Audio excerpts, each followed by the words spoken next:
नमस्कार दोस्तों, आप सभी का स्टडी फॉर यूपीएससी चैनल में स्वागत है। आज तारीख है 29 अक्टूबर 2025 और आज का डिटेल न्यूज़पेपर आर्टिकल डिस्कशन का वीडियो होगा। ये आज बहुत सारे टॉपिक हैं, इसलिए वीडियो थोड़ा सा लंबा होगा और एक एक करके टॉपिक को देखेंगे। GS1 GS2 सभी के लिए टॉपिक है। अगर 71 मेंस टारगेट कर रहे हैं या 72 या AEDO सभी के लिए फैक्ट होगा। AEDO के लिए वन लाइनर फैक्ट आपको मिल जाएगा और 71 72 के लिए आपको डिटेल में आंसर राइटिंग करने हेतु कंटेंट मिल जाएगा। आंसर राइटिंग ही मुख्य होता है बंधुओं, बाकी तो वन लाइनर की तैयारी होती है। तो ज़रूर ही लिखिएगा, जो टॉपिक पढ़ाता हूँ उसमें खुद से भी प्रयास कीजिएगा कुछ ऐड ऑन करके लिख सकूँ, कुछ नहीं तो पक्ष विपक्ष तो लिखने का प्रयास करूँ ही। ओके, देखिए आज का पहला टॉपिक हेडलाइन है कि HAL ने US के द्वारा सैंक्शन किए गए रूस की एक कंपनी के साथ में हाथ मिलाया है नागरिकों के लिए सिविल पर्पस के लिए विमान बनाने के लिए। भारत में अभी तक सिविल पर्पस हेतु विमान नहीं बनाए जाते हैं। भारत में फाइटर जेट भी जो बनते हैं उसके इंजन हम एक्सपोर्ट करके बाहर से लाते हैं। भारत में इंजन का भी निर्माण नहीं किया जाता है। तो ये रूस की कंपनी है जिसके साथ हमने साइन किया है SJ-100 विमान बनाने के लिए। HAL ने हिंदुस्तान एरोनॉटिक्स लिमिटेड जो है उसने डील को साइन किया है। इस न्यूज़ को देखेंगे, इसके महत्व को ज़रा समझेंगे क्या है। इससे जुड़े हुए टेक्निकल फैक्ट भी, जो तकनीकी फैक्ट होते हैं उसको भी हम लोग पढ़ेंगे। क्यों ज़रूरी होते हैं तकनीकी फैक्ट? जैसे 2 दिन पहले ही मैंने टेस्ट में सवाल दिया था, टेस्ट ग्रुप में जुड़ सकते हैं आप भी। डेली अगर लिखना हो तारतम्यता के साथ में तो आंसर राइटिंग में मैंने सवाल दिया था कोसी मेची लिंक परियोजना के बारे में। कोसी मेची लिंक परियोजना, उस पर एक वीडियो मैं बनाऊंगा कि भाई टेस्ट के क्वेश्चन को लेकर के किस प्रकार से क्या क्या कॉमन मिस्टेक कर रहे हैं। तो कोसी नदी के बारे में तो लोग जानते हैं। सबसे पहले आपको मेची नदी के बारे में बेसिक जानकारी देना चाहिए कि क्या है, कहाँ से निकलती है, कहाँ प्रभावित होती है, महानंदा की सहायक है, इत्यादि इत्यादि। उसके बाद आपको बताना चाहिए कि कोसी मेची लिंक परियोजना जो है, परियोजना का डिटेल थोड़ा सा देते हैं। कितनी लंबाई है, कब शुरू किया गया, कहाँ से कहाँ तक जाएगा, किस स्थान पर जोड़ा जा रहा है। और भारत सरकार ने इसको देश का पहला इस प्रकार के रिवर लिंक परियोजना को इको फ्रेंडली परियोजना का भी दर्जा दिया है। अर्थात इस परियोजना के दौरान कोई भी पेड़ नहीं काटा जाएगा, ऐसा भारत सरकार ने कहा है। ये क्या हो गया, बेसिक फैक्ट जो इसके परियोजना के बारे में हो गया कि भाई क्या है ये। अब इसके महत्व को लिखिए आप, उसके बाद लिखिए कि इसका उद्देश्य क्या है। ये बेसिक जानकारी जरूरी होता है। उसी प्रकार से ये जो डील साइन हुआ है तो इसमें बेसिक जानकारी जरूरी होता है कि भाई क्या है ये, क्या है डील। उसके बाद से इसका पक्ष और विपक्ष पर आप जाएंगे। तो यहाँ पर अगर आप देखेंगे HAL जो है, HAL ने रूस की एक कंपनी है उसके साथ डील को साइन किया। तो कंपनी का नाम क्या है, तो यूनाइटेड एयरक्राफ्ट कॉरपोरेशन है, ये इसका नाम है। Russian public joint stock company United aircraft corporation इसका नाम है। तो इस कंपनी के साथ में साइन किया और यह US के द्वारा सैंक्शन किया गया था। इसको क्यों किया गया था, जब से रूस और यूक्रेन का वॉर शुरू हुआ उसके बाद से ही उसको सैंक्शन कर दिया गया था। जो पहले जो है यूरोप से इंजन मंगा करके ये कंपनी काम करती थी, वो इंजन भी अब ये नहीं मंगा पा रही, तो इसने स्वदेशी इंजन को विकसित किया और अब भारत सरकार जो है भारत में इस प्रकार के विमानों को बनाएगी। इसको ज़रा डिटेल में देखेंगे। भारत और EU के बीच में वार्तालाप जो है ट्रेड डील का वो बहुत ही अच्छे स्तर पर पहुंच गया है। जल्द ही वो भी साइन हो सकता है। इसके अलावा भी और कुछ न्यूज़ होंगे, देखना शुरू करते हैं कि आज का पहला न्यूज़ कौन सा है। आज का पहला न्यूज़ आपका GS2 साइंस एंड टेक से संबंधित है।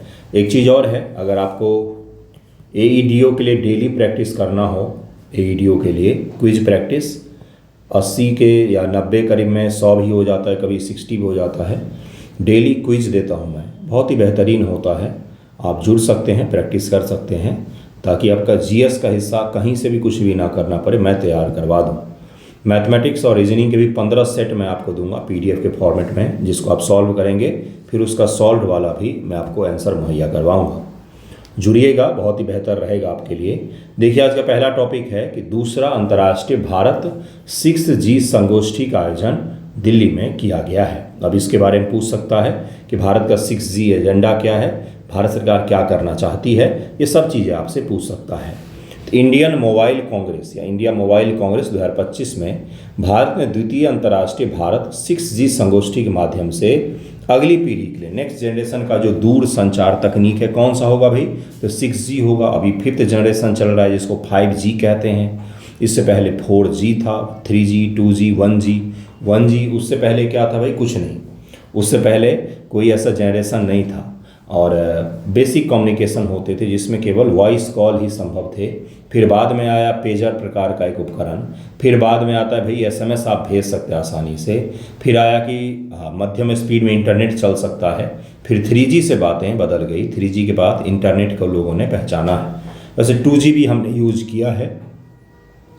यह आयोजन विकसित भारत 2047 के लक्ष्य की दिशा में महत्वपूर्ण कदम होगा।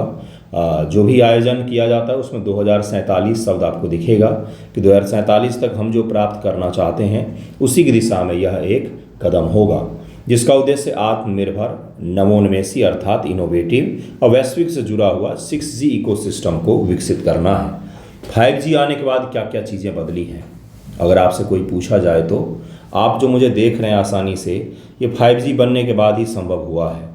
4G जब प्योर 4G नेटवर्क था तब इतना आसान नहीं होता था यूट्यूब वीडियो देखना या यूट्यूब पर वीडियो अपलोड करना भी। मैं जब गांव जाता हूं तो पहले वीडियो अपलोड नहीं हो पाते थे, लेकिन अब 5G कारण आसानी से आप वीडियो कहीं से भी अपलोड कर सकते हैं।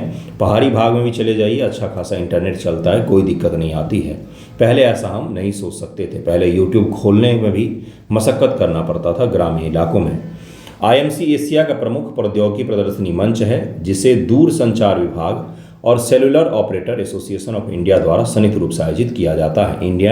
इंडिया मोबाइल कांग्रेस जो है ये भारत सरकार के 2 विभाग के द्वारा आयोजित किया जाता है, ये भी याद रखिएगा। IMC 2025 में आयोजित द्वितीय अंतर्राष्ट्रीय भारत 6G संगोष्ठी के प्रमुख निष्कर्ष क्या हैं?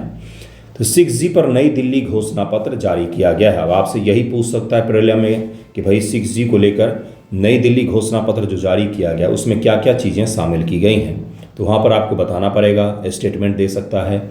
या मान लीजिए मेंस एग्जामिनेशन में मोबाइल डेंसिटी से एक ही साल में 2 सवाल पूछा गया था। 68 BPSC में मोबाइल डेंसिटी को लेकर के एक रिपोर्ट आया था, ट्राई का शायद रिपोर्ट आया था, उस बार 2 सवाल उससे पूछे गए थे। तो आपसे ये पूछ सकता है कि 6G संगोष्ठी में जो दिल्ली घोषणा पत्र निकला इसके बारे में बताएं। शॉर्ट फॉर्मेट पूछ सकता है। या भारत में 5G आने के बाद क्या परिवर्तन देखे जा रहे हैं, ये आपसे पूछ सकता है। तो ये सब चीज़ें आपको समझना पड़ेगा। संगोष्ठी के दौरान भारत 6G 1A यूरोपियन संगठन, ATIS, नेक्स्ट G अलायंस, उत्तरी अमेरिका का संगठन और अन्य वैश्विक अनुसंधान गठबंधनों ने मिलकर एक संयुक्त घोषणा को जारी किया है कि विश्व को 6G नेटवर्क के दौरान कैसा होना चाहिए, किन किन चीज़ों का ध्यान रखना चाहिए। इसमें क्या कहा गया है कि मूल रूप से 5 मूल सिद्धांत निर्धारित किए गए हैं। कौन कौन से हैं भाई?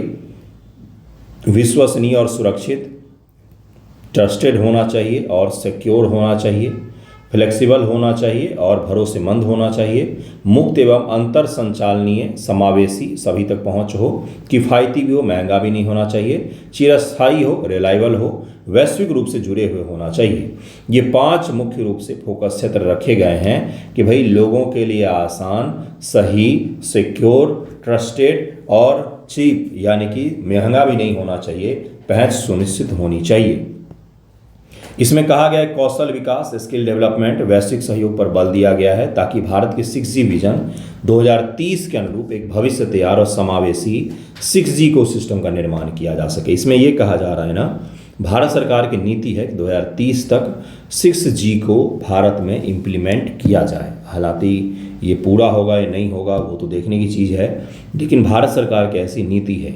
जैसे 5G भी जो है ना भारत में, वो सबसे निम्न प्रकार का 5G है। हम भारत में बोलते हैं कि डेटा बहुत सस्ता है, लेकिन वो सस्ता डेटा में क्वालिटी क्या है? 5G का मतलब ये स्पीड नहीं होता है जो आपको मिल रहा है। 5G का मतलब होता है कि भाई मूवी अच्छी खासी 1.5 GB की मूवी कुछ सेकंड में डाउनलोड हो जाना चाहिए। उतनी स्पीड हम क्या प्राप्त कर पाते हैं? बिल्कुल भी नहीं प्राप्त होता है। इकोनॉमिक विजन संगोष्ठी में भारत के 6G रोड मैप को रेखांकित किया गया है, जिसका लक्ष्य है 2035 तक $1.2 ट्रिलियन के GDP प्रभाव और वैश्विक 6G पेटेंट में 10% की हिस्सेदारी प्राप्त करना है। ये भारत सरकार का लक्ष्य है कि 2035 तक हमारे इकोनॉमी में $1.2 ट्रिलियन का 6G का इम्पैक्ट पड़ना चाहिए और दुनिया में जितने भी 6G के नाम पर पेटेंट्स हों उसमें से भारत का कम से कम 10% पेटेंट होना चाहिए। साथ ही वर्ष 2033 तक सैटेलाइट संचार क्षेत्र में 3 गुना वृद्धि का भी लक्ष्य भारत सरकार ने रखा हुआ है। संगोष्ठी में भारत के स्वदेशी 4G स्टैक को तकनीकी आत्मनिर्भरता और निर्यात तत्परता की दिशा में एक महत्वपूर्ण उपलब्धि बताया गया कि जो भारत ने 4G लागू किया उसमें भारत ने स्वदेशी तकनीकों को उपयोग किया, जो कि एक सही रहा है।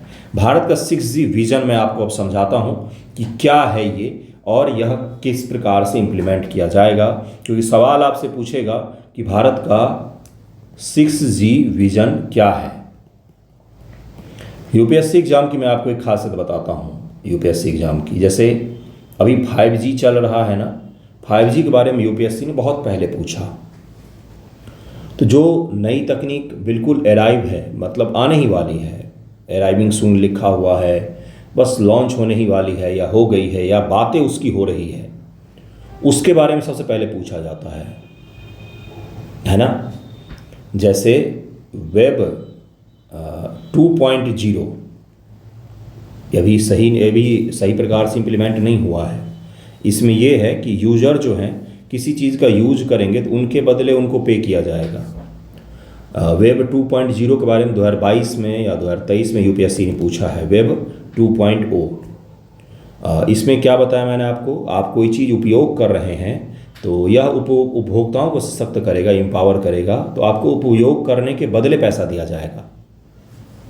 अभी आप पैसा देते हैं तब आप उपयोग करते हैं। इसके बारे में यूपीएससी ने 2022-2023 में पूछा था। इतना अभी मॉडर्न तरीके से इम्प्लीमेंट भी नहीं हुआ है सही तरीके से, लेकिन पूछ चुके हैं यूपीएससी प्रीलिम एग्जाम में। बीपीएससी मेंस में भी कई बार इस प्रकार की चीज़ें पूछी जाती हैं जो अभी आया नहीं है। तो ये 6G विजन मैं इसीलिए आपको पढ़ा रहा हूँ ताकि इसकी चर्चा कम होती है, लेकिन होती है। भारत सरकार के पास विजन है तो आपको उसको पढ़ करके रखना चाहिए। क्या पता आपसे एग्जाम में पूछ ले कि 6G विजन क्या है, कब लॉन्च किया गया था। देखिए चर्चा में रहता है और आपने शायद पढ़ा भी नहीं होगा, 2023 में ही इसको लॉन्च कर दिया गया था। भारत 6G विजन का उद्देश्य भारत को अगली पीढ़ी के वायरलेस संचार तकनीक में एक वैश्विक नेतृत्वकर्ता सह निर्माता के रूप में स्थापित करना है। 2G आया बीत गया, 3G आया बीत गया, 4G आया बीत गया, 5G भी आया और चला गया, लेकिन हम उसके केवल यूज़र बन करके रह जाते हैं। हम उसमें कुछ बनाते नहीं हैं। बनाने का क्या तात्पर्य होता है भाई, जहाँ से मोबाइल टावर बनाए जाते हैं, तकनीक होता है कि भाई 6G नेटवर्क इस प्रकार से प्रसारित किया जाएगा, उस प्रकार के संचार के तकनीक लगाए जाते, उसमें हमारा कोई योगदान नहीं होता है ना। उसमें हम इंपोर्ट करके आइटम को लगा देते हैं। ठीक है, यह विकसित भारत 2047 के लक्ष्य के अनुरूप है, जिसमें सुलभता, सततता, सस्टेनेबल और सार्वभौमिक पहुंच को 2030 तक सुनिश्चित करने पर ध्यान केंद्रित किया गया है कि 2030 तक हम इसको सुनिश्चित कर लें। विशेषता क्या है भारत का 6G अलायंस? यह उद्योग प्रेरित सरकार समर्थित संस्था है जो दूरसंचार ऑपरेटर, एकेडमिक जो कॉलेज इंस्टीट्यूट्स हैं, वो स्टार्टअप अनुसंधान विकास के लिए जो कई सारे इंस्टीट्यूट्स हैं, उन सभी को एक साथ लाने का प्रयास करती है। इसका फोकस क्या होगा? स्पेक्ट्रम, प्रौद्योगिकी, सततता, अनुपयोग और उपयोग मामले जैसे क्षेत्र पर केंद्रित होगा और उसी क्षेत्र में काम करना है। 6G अलायंस में नेक्स्ट G अलायंस यूएसए का है, ये 6G 1A यूरोप का है, 6G फोरम दक्षिण कोरिया का है, 6G फ्लैगशिप फिनलैंड का है, 6G ब्राज़ील और अन्य अंतर्राष्ट्रीय संगठनों के साथ समझौता ज्ञापन पर हस्ताक्षर किए हैं ताकि 6G टेक्नोलॉजी को भारत में सही प्रकार से इम्प्लीमेंट किया जा सके। जुलाई 2025 तक अलायंस में 80 से अधिक सदस्य संगठन शामिल हैं और भारत भी इसका मेंबर है। यह telecommunication standard development society India और national association of software and service company NASSCOM जो है, इसके साथ मिलकर के काम करता है ताकि इस अलायंस के साथ में मिलकर के हम इसलिए काम कर रहे हैं और इस संगठनों के साथ इसलिए काम कर रहे हैं ताकि हम इसमें पीछे ना रहें। 5G दुनिया में बहुत पहले आया लेकिन हम उसको बहुत बाद में लाए हैं। 6G जो है वो साथ में ही आए, हम पीछे ना रहें, इस ओर केंद्रित है। इसीलिए इतने सारे संगठनों के साथ भारत इस 6G अलायंस में शामिल है। 6G मिशन के रूप में क्या क्या है? स्वदेशी होना चाहिए सबसे पहली चीज़, तो स्थिरता, सुरक्षा, समावेशिता होना चाहिए। यह सुनिश्चित करने का प्रयास करता है कि 6G नवाचार भारत में उत्पन्न हो और राष्ट्रीय और वैश्विक समुदाय को लाभान्वित करे। ऐसा ना हो कि ये भी हम बाहर से ही इंपोर्ट कर रहे हैं। ओके, नेक्स्ट टॉपिक देखिए क्या है कि HAL join hands with US sanction Russia firm जो है उसके साथ में साइन किया। उसका नाम मैंने आपको पहले ही बताया, यूनाइटेड एयरक्राफ्ट कॉरपोरेशन नाम है उसका। तो ये भी याद रखिएगा। वैसे पूरा नाम जो बोला जाता है वो Russian public joint stock company United aircraft corporation, PJSC UAC इसको कहा जाता है। UAC भी याद रखेंगे तो भी चल जाएगा। उससे पहले वो किस प्रकार की कंपनी है वो लिखा हुआ है। देखिए इसमें क्या सब कहा गया है। क्या नाम है, HAL, इसके बारे में बताऊंगा मैं। इसका पहली बार जो स्थापित किया गया तो बनारस में किया गया था 1940 ईस्वी में, 1940 में। फिर 1941 में इसको बेंगलोर कर दिया गया और तब से वहीं पर है। बहुत बड़ी कंपनी है लेकिन सही प्रकार से अभी भी काम नहीं कर पा रही क्योंकि तकनीक नहीं हमारे पास। PJSC UAC के साथ में हाथ मिलाया है SJ-100 के लिए। बहुत बड़ा समझौता है। यह समझौता अपने आप में US को जवाब कि भारत जो है वो एक तरफा सैंक्शन को नहीं मानता है। कोई कंपनी आपको पसंद नहीं आए, आपने सैंक्शन कर दिया उसको, तो दुनिया एक ध्रुवीय थोड़ी न है। हम मल्टीपोलर वर्ल्ड की बात करते बंधुओं। मल्टीपोलर वर्ल्ड का मतलब होता है कि किसी एक का निर्णय सब पर लागू नहीं होगा। हर किसी का अपना अपना स्वतंत्र निर्णय हो सकता है, सॉवरेंटी हो सकती है। सोमवार को मॉस्को में HAL और UAC के अधिकारियों ने नागरिक यात्री विमान SJ-100 के उत्पादन के लिए समझौता ज्ञापन पर हस्ताक्षर किया है। यह भारत का पहला पूर्ण रूप से स्वदेशी यात्री जेट हो सकता है। अब यहीं पर रुकिए जरा और सोचिए, बैठ करके बस सोचिए। बैठे हुए हैं ना, तो एक्चुअली में रील देखने के कारण लोगों की सोचने की क्षमता कम हो गई और AI के कारण से। सोचिए इससे क्या बेनिफिट होगा भारत को। भारत में स्वदेशी छोटे छोटे, मतलब छोटे कितने छोटे भाई, इसमें 100 से 73-74 यात्री तक बैठ सकते हैं, यानी कि छोटा विमान हुआ ये। क्या इसके बेनिफिट हो सकते हैं भारत के लिए, सोचिए जरा क्या हो सकता है भाई। भारत में एयर कनेक्टिविटी बढ़ाना चाहती है सरकार और डिमांड भी बढ़ रहा है। छोटा सा दरभंगा एयरपोर्ट है, वहाँ पर 2000 से ज़्यादा यात्री रोज़ उतरते हैं, जबकि इंफ्रास्ट्रक्चर के नाम पर कुछ नहीं है। तो इतना ज़्यादा बूम कर रहा है ये एरोस्पेस का, जो एविएशन का सेक्टर है। इससे क्या बेनिफिट होगा भारत को, सोचिए ज़रा बैठ करके कि किफ़ायती पड़ेगा। भाई बिल्कुल सही है। US के साथ या किसी भी देश के साथ हमारे रिश्ते बिगड़ने पर कल को हो सकता है कि बोइंग और जो एयरबस है वो अगर हम पे कोई सैंक्शन लगाता है, बोलेगा कि भाई हम आपको प्लेन ही नहीं देंगे, तो फिर क्या होगा। जिस प्रकार से रूस के साथ किया गया है, तो इस क्षेत्र में हम क्या बनेंगे, आत्मनिर्भर बनेंगे, सॉवरेंटी हमारी बढ़ेगी। छोटे विमान आने से क्या होगा, छोटे रनवे और छोटे छोटे शहरों की भी कनेक्टिविटी बढ़ जाएगी, क्योंकि बड़े विमान उतारने के लिए रनवे की भी चाहिए, इंफ्रास्ट्रक्चर उस प्रकार का चाहिए। तो हर छोटे छोटे शहर को हम चाहें तो जोड़ सकते हैं। और क्या हो सकता है, पहाड़ी भागों में जहाँ पर छोटे रनवे संभव होते हैं वहाँ हम कनेक्टिविटी को बढ़ा सकते हैं। नॉर्थ ईस्ट जो इतना सेंसिटिव एरिया है हमारा, वहाँ कनेक्टिविटी को बढ़ा सकते हैं। और उड़ान स्कीम आपने सोचा ही नहीं, उड़ान योजना भारत सरकार चला रही, जिसमें सस्ते, किफ़ायती और हर छोटे बड़े एरिया को एयर कनेक्टिविटी से जोड़ने का प्रयास कर रही है। उसमें बेनिफिट होगा। और क्या हो सकता है भाई, देखते हैं और क्या सब हो सकता है। समय कम है तो यह घोषणा तब हुई जब भारत रूस के ऊर्जा रक्षा संबंध, भारत अमेरिका संबंध में एक बड़ा विवादास्पद मुद्दा बन चुका है। और इसी कारण से भारत सरकार ने जवाब दिया है कि हम जहाँ पर हमें सही लगेगा हम करेंगे। दरअसल में होता क्या है, साइकोलॉजिकल इम्पैक्ट मैं आपको बताता हूँ। हो सकता है आप पढ़ने के दौरान एक रूम से 4 घंटे के लिए बाहर नहीं निकलते हों। जरा सोचिएगा कि एक रूम से आप 4 घंटे के लिए बाहर जाते ही नहीं हो। ऐसा होता है, लाइब्रेरी में आप 8-8 घंटे 10-10 घंटे बैठे रह सकते हैं। वहीं पर कोई एक आदमी आए और आपको बोले कि 4 घंटे तक इस रूम से नहीं निकलना है। आप नहीं निकलते थे पहले भी, लेकिन आपको किसी ने बोल दिया 4 घंटे तक आपको नहीं निकलना है। यकीन मानिए आपके ऊपर में प्रेशर बिल्ड होगा कि मैं क्यों बैठा हुआ हूँ यहाँ पर, बाहर जाने का मन करेगा अपने आप ही कि, क्योंकि आपके ऊपर रोक लगाया गया है। आप अपने ऊपर जब अनुशासित हुए और पढ़ रहे थे तब नहीं जा रहे थे, वो अलग चीज़ था। लेकिन किसी ने आपको रोका तो वो साइकोलॉजिकल इम्पैक्ट पड़ता है कि मैं बाहर जाऊंगा। वही चीज़ यहाँ पर भारत के साथ भी हो रहा है। हम तेल लेना कम कर सकते थे, रूस की जगह पर US की कंपनी के साथ हम डील साइन कर सकते थे, लेकिन जब उन्होंने हम पर दबाव बनाना शुरू किया तो भारत अब उसको रिएक्ट करके जवाब दे रहा है। और यह सही जवाब है कि हमें जिसके साथ होगा हम अपना डील साइन करेंगे। UAC पर प्रतिबंध है। UAC को जून 2022 में अमेरिका ने यूक्रेन युद्ध के कारण प्रतिबंध कर दिया था। यह प्रतिबंध रूसी एरोस्पेस उद्योग पर लागू है, जिसमें यूरोपीय संघ, UK, कनाडा, स्विट्जरलैंड, जापान भी शामिल है कि हम आपको कोई मदद नहीं करेंगे। MOU का दायरा इसमें 100 SG-100 जेट के भारत में निर्माण के लिए साझेदारी शामिल है। 100 नहीं, इस विमान का नाम है SG-100। इसके बारे में आपको बताता हूँ कि यह क्या है विमान, और उसके बारे में डिटेल में भी थोड़ा सा बताऊँगा। अब जरा देखिए, एक पॉइंट मैंने आपको बोला था कि इसका क्या महत्व हो सकता है भारत के लिए, क्या है पक्ष में। भारत दुनिया का तीसरा सबसे बड़ा घरेलू विमानन बाजार है। भारत में डोमेस्टिक एयरलाइंस जो है वो दुनिया का तीसरा सबसे बड़ा है। यात्रियों के दृष्टिकोण से, उड़ान के दृष्टिकोण से हद से ज़्यादा यह सेक्टर बढ़ा है, क्योंकि AC फर्स्ट का टिकट जैसे यहाँ से दरभंगा का अगर मैं लेता हूँ तो 3500 के करीब में पड़ता है, और अगर आप 2-3 महीने पहले एयर टिकट लेते हैं तो 4000 के करीब में पड़ता है। अभी भी पड़ रहा है 7000 8000 मैक्सिमम मिल जाता है। मुझे पता है कॉस्ट है, लेकिन आपको एक किफ़ायती दाम पर अगर टिकट वाइज देखेंगे तो आपको मिल जाता है ना। इसके कारण से यह क्षेत्र बूम कर रहा है। HAL का बयान, HAL के अनुसार यह पहली बार होगा जब एक पूर्ण यात्री विमान भारत में निर्मित होगा। अब जरा हम लोग देखते हैं SJ-100 विमान के बारे में। यही है विमान, छोटा सा विमान है, ये छोटा है, छोटा विमान होता है SJ-100।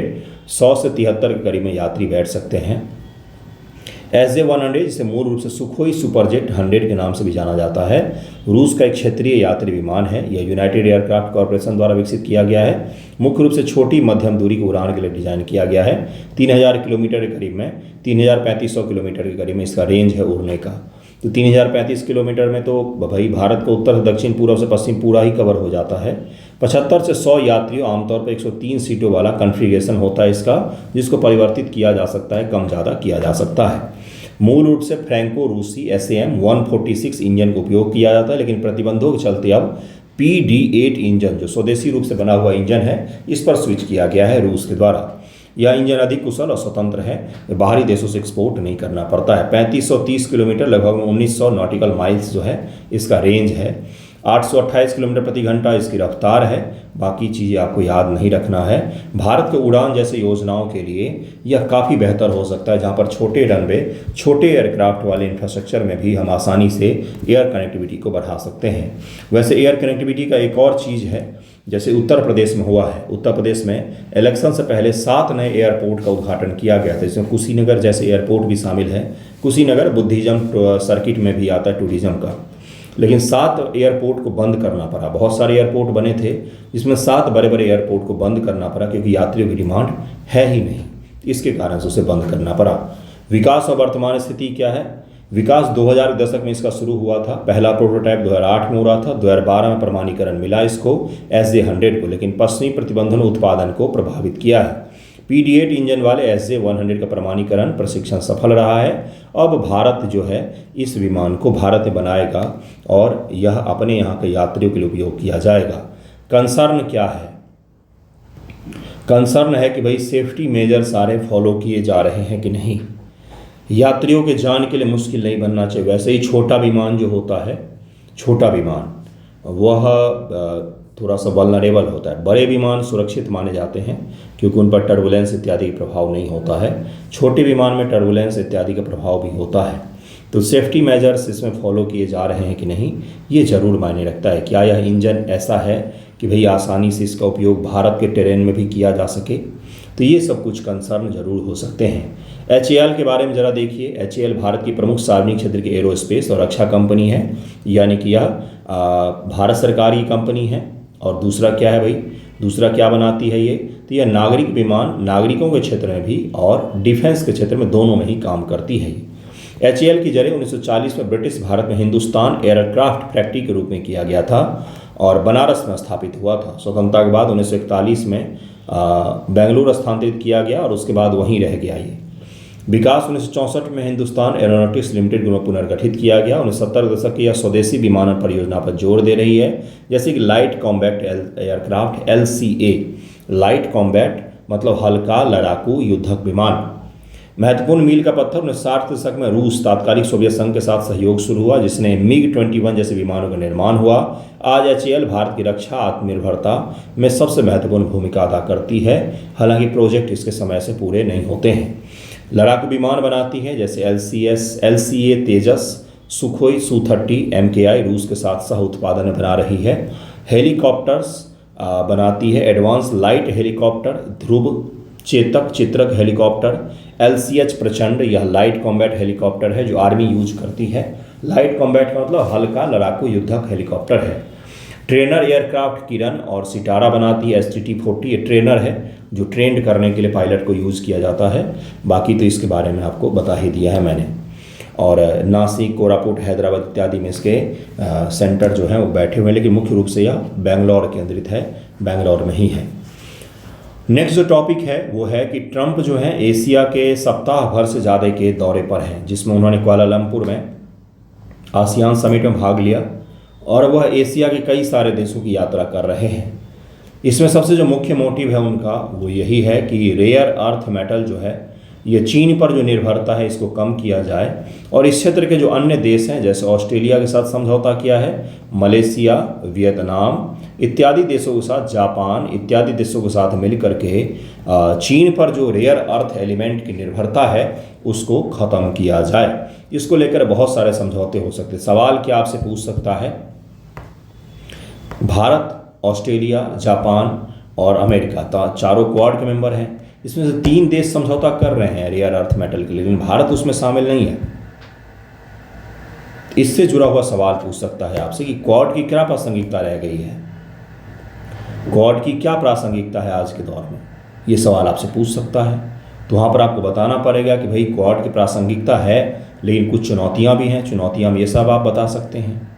पूछ सकते हैं कि रेयर अर्थ एलिमेंट को लेकर जो बन रहे नए संगठन हैं भारत पर उसका क्या प्रभाव पड़ेगा, क्या भारत को उसमें शामिल होना चाहिए या भारत को उससे दूर ही रहना चाहिए। रेयर अर्थ मेटल को सिक्योर करने में भारत कौन कौन से चीज़ों का प्रबंध कर रहा है, किस प्रकार के इंतजाम कर रहा है, किस प्रकार की रणनीतियों को अपना रहा है। तो ये सब सवाल आपसे इंटरव्यू में ही पूछ सकता है, क्योंकि हॉट टॉपिक है, अभी सबसे ज़्यादा हॉट टॉपिक कोई है तो यही है। और आपसे मेंस एग्जामिनेशन में भी पूछ सकता है, प्रीलिम एग्जाम में भी पूछ सकता है। रेयर अर्थ एलिमेंट तो मैंने दसियों बार बताया है आपको, लेकिन इससे जुड़े हुए अपडेट जो हैं, जो वैश्विक जियोपॉलिटिक्स को आजकल डिसाइड कर रहे हैं, उसके बारे में आपको जानना चाहिए। रेयर अर्थ मेटल के बारे में आपको पता होगा। देखिए यहाँ पर क्या है, यह BBC से मैंने उठाया है पूरा यह न्यूज़ आर्टिकल को, बहुत डिटेल में है। भारत के न्यूज़पेपर में नहीं छपे हैं, हिंदी में तो कहीं छपते ही नहीं हैं, छपते हैं तो फूहड़ तरीके से छपते हैं। इंग्लिश में एक आध में आया है, इंडियन एक्सप्रेस के सब्सक्रिप्शन में भी मुझे मिला है, जो पेड आर्टिकल हो तो उसमें मिले हैं। बाकी आपको मैं दिखा दूंगा और इस पर नोट्स भी आपको प्रोवाइड करवा दूंगा मैं, क्योंकि यह सवाल मेंस एग्जामिनेशन के लिए 100% मानकर चलिएगा कि इससे जुड़ा हुआ सवाल एक पूछा ही जाएगा आपसे। अमेरिकी राष्ट्रपति डोनाल्ड ट्रंप ने एशिया यात्रा के दौरान दुर्लभ मृदा तत्व की आपूर्ति सुनिश्चित करने के लिए कई प्रकार के सौदे किए हैं। चीन के राष्ट्रपति के साथ भी उनकी बैठक है, जिसमें हो सकता है कि इसको लेकर के बातचीत किया जाए। जहाँ पर मृदा तत्व क्या होता है, तो 17 रासायनिक तत्वों का समूह है, सब पता है आपको, जिसका उपयोग बहुत सारे प्रकार के उपकरणों में किया जाता है, मॉडर्न टेक्नोलॉजी में किया जाता है। यह दुर्लभ नहीं है, इसका खनन प्रसंस्करण जटिल, महंगा, पर्यावरणीय रूप से हानिकारक है। बाकी यह दुर्लभ नहीं, अच्छी खासी अमाउंट में पाई जाती, बस बिखरा हुआ है, खनन आसान नहीं होता है, प्रसंस्करण आसान नहीं होता है, इनकी मेटलर्जी जो है वो आसान नहीं होता है।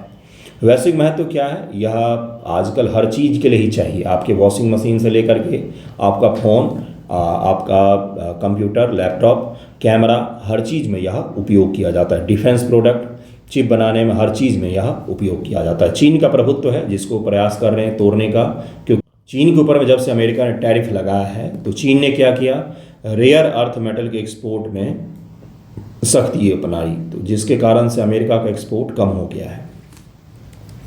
चीन इसका 90% नियंत्रित करता है। प्रसंस्करण का 70% चुंबकीय धातु इलेक्ट्रिक व्हीकल मोटर के लिए आपूर्ति चीन से ही आती है। यह अमेरिका चीन व्यापार युद्ध में शी जिनपिंग को शक्तिशाली लाभ देता है। हाल ही में निर्यात प्रतिबंध लगाकर बीजिंग ने आपूर्ति को सीमित कर दिया, जिससे अमेरिका और यूरोप के पास कोई और रास्ता ही नहीं रहा।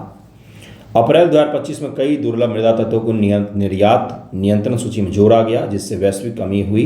नए नियम विदेशी कंपनियों को दुर्लभ मिट्टी युक्त उत्पादों के निर्यात के लिए चीनी सरकार की मंजूरी व उपयोग विवरण देना पड़ेगा कि हम कहाँ पर इसका उपयोग करेंगे, वो भी आपको बताना पड़ेगा, तभी जाकर आपको ये मिलेगा, है ना। राष्ट्रीय सुरक्षा की रक्षा, लेकिन ऐसा चीन कहता है कि हम अपना राष्ट्रहित देख रहे हैं। 2010 में जापान के साथ विवाद के दौरान चीन ने निर्यात रोका था, जिससे वैश्विक कीमत 10 गुना तक बढ़ गया था इसका। ट्रंप अब क्या कर रहे हैं, ट्रंप ने जापान और अन्य एशियाई देश जैसे कि मलेशिया, जैसे कि ऑस्ट्रेलियन प्रायद्वीप का देश ऑस्ट्रेलिया के साथ मिट्टी आपूर्ति, रेयर अर्थ मिट्टी एलिमेंट जो सुनिश्चित करने के लिए सौदे किए हैं, REE के लिए सौदे किए हैं। क्या ये सौदा परिणाम निकल जाएगा? नहीं। यहाँ पर एक मैं चीज़ समझाता हूँ आपको। समटाइम ज़्यादा कठोर रूल रेगुलेशन को, ज़्यादा लोकतांत्रिक होना, ज़्यादा सेंसिटिव होना नुकसान कर जाता है ना। ये जो देश हैं, चाहे वो जापान हो, चाहे वो ऑस्ट्रेलिया हो, चाहे वो यूरोप के देश हों, चाहे वो अमेरिका हो, यहाँ पर पर्यावरण, लोगों से जुड़ा हुआ, खनन से जुड़ा हुआ सेफ्टी मेजर्स इतने कठोर लागू किए गए हैं कि आसानी से इनका खनन हो ही नहीं सकता है। मजदूरी इतनी महंगी है कि आसानी से खनन हो ही नहीं सकता है। तो ये जो चीन है, ये लोकतांत्रिक देश नहीं है। वहाँ पर किस प्रकार के कानून है, कब उनको तोड़ा मरोड़ा जा सकता है, ये हर चीज़ एक ही आदमी के नियंत्रण में होता है। हमें यहाँ पर रेयर अर्थ एलिमेंट निकालना है। अब नो मैटर कि 10,000 पेड़ कटें, 20,000 कटें, कोई उनसे सवाल नहीं पूछेगा, वो जब चाहें तब निकाल ले जाएंगे। भारत जैसे देश जो लोकतांत्रिक देश है, अमेरिका, ऑस्ट्रेलिया, जापान जो लोकतांत्रिक देश है, वहाँ पर एक सेंट्रल विस्टा प्रोग्राम जो दिल्ली में बनाया गया, मतलब संसद भवन के इर्द गिर्द अच्छे किए गए, उसके लिए हज़ारों सवाल हुए। सुप्रीम कोर्ट, हाई कोर्ट, पता नहीं क्या क्या हुआ, प्रदर्शन हुए और पता नहीं क्या क्या हुआ। तो समटाइम डेमोक्रेसी जो है आपको वो पीछे की तरफ में ले आती है। Too much of democracy type का हो जाता है। ये मैं आपको कटाक्ष नहीं कर रहा हूँ कि डेमोक्रेसी ख़राब होता है, मैं आपको चुनौती बता रहा हूँ कि अब जो अमेरिका और इन देशों को फेस करना पड़ेगा। इन्वायरमेंट से जुड़े हुए लॉ इतने कठोर तरीके से लागू किए गए हैं इनके यहाँ कि खनन ही आसान नहीं होगा, क्योंकि पर्यावरण को बहुत नुकसान पहुँचता है REE के खनन से।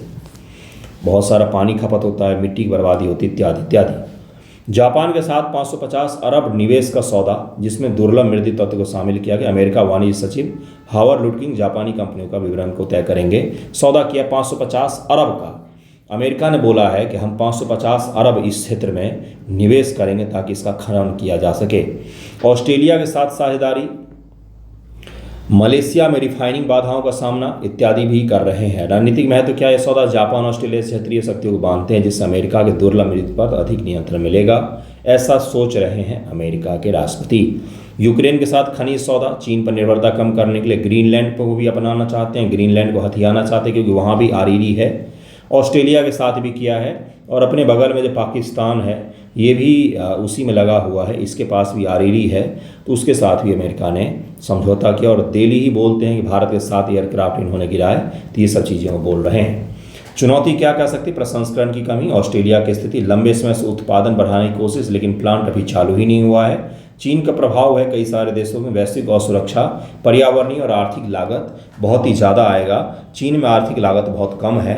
मजदूरी करवाने के बाद एक जगह हॉल बनाकर सारे मजदूरों को ठूस देते हैं कि खाओ भाई, यहीं पर रह जाओ। मानवाधिकार का हनन होता है, उस प्रकार की चीज़ें लोकतांत्रिक देशों में संभव नहीं है, तो इसको भी याद रखिएगा। मुझे तो और भी टॉपिक पढ़ाना था, लेकिन अब आपको नेक्स्ट वीडियो में पढ़ाऊँगा मैं। हरिकेन के बारे में पढ़ाना है मुझे, और तूफान के बारे में पढ़ाना है। आज वीडियो 33 मिनट का हो गया, तो इसको हम लोग 2 टॉपिक को नेक्स्ट वीडियो में देखेंगे। फिलहाल के लिए आप सभी का बहुत बहुत धन्यवाद वीडियो देखने के लिए। रेगुलर पढ़िएगा, और ऐसा नहीं होना चाहिए कि एग्ज़ाम नज़दीक है तभी पढ़ रहे हैं। बार बार बोलता इसलिए क्योंकि बच्चे भटक जाते हैं। BPSC में बहुत ज़्यादा ये चीज़ होता है। रेगुलर, कंसिस्टेंसी, डिसिप्लिन, बस 2 ही चीज़ पर ध्यान रखना है, सिलेक्शन हो जाएगा। इसमें से कोई भी एक चीज़ छूट जाता है तो फिर आप पीछे रह जाते हैं। डेली का मतलब डेली 6 घंटे पढ़ना है, 5 घंटे पढ़ना है, 3 ही घंटे पढ़ना है, तो डेली पढ़ना है, क्वालिटी। लाइब्रेरी में बैठे हुए हैं, ईयरफोन लगा के 10 घंटे बैठे हो, परिणाम निकला 0, तो आपका कुछ भी आउटपुट नहीं है, 0। क्वालिटी स्टडी के सामने जो रखा हुआ है वो दिमाग में भी आ रहा है कि नहीं, उस पर हाथ चला पा रहे हैं कि नहीं, लिख पा रहे हैं कि नहीं, आंसर राइटिंग हो पा रहा है कि नहीं, PT क्वेश्चन सॉल्व हो पा रहे हैं कि नहीं। अगर नहीं हो रहा है तो फिर कोई मायने नहीं है इन सब का। ठीक है, थैंक यू सो मच।